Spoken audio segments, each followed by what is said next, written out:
Every morning I put shelled, unsalted peanuts in this bird bath. Who for? The gray squirrel, the Eastern Grey Squirrel. I have quite a few of them living in my backyard.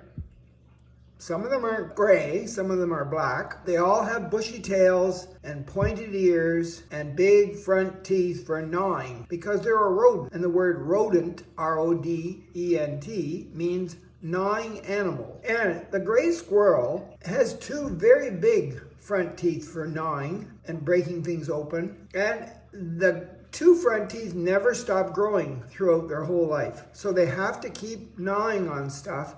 Otherwise, their two front teeth would grow into their bottom jaw and then they would be done for. They can jump, they can smell really well, they can see really, really well, better than humans. And they like to take their food, like these peanuts and maybe some of the grapes, and hide them in the yard so that when they do get hungry and they don't have any other food to eat, they'll go and smell where they put them, and then they'll eat them. There's usually a family of squirrels, maybe 5 or 6, in a certain neighborhood, like maybe your yard, and they don't like other squirrels coming to take over their food sources, so they would chase them away. And when they run, they like to zigzag because they don't want anything up in that sky like a hawk to fly down and get them. So they're running back and forth, zigzagging very quickly. They build nests high up in the trees using leaves and branches. They sleep in those nests, but not like hibernate. They sleep up there in the nests where it's safe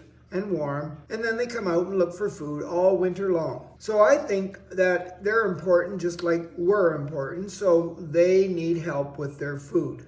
And by the way, they'll take any kind of seed that you'll give them and they'll plant them around the yard for future food sources. And if they forget where they put them, then that grows into some kind of a tree or a plant. That's how we get a variety of trees, thanks to the squirrels. Oh, and one more thing. I challenge you to come up with a bird feeder that they can't break into. They are so good at problem solving and so smart. And they all look a little different. If you look closely at them, you might think, hey, I'm going to call that one Charlie. And I'll know what Charlie looks like because, and then you figure out what has he got special about him. Is that Charlie right there? Is that a Eastern Grey Squirrel, even though it's kind of black? Yep. And they never give up. They'll eat those grapes and nuts until there's none out there. So every day I feed them.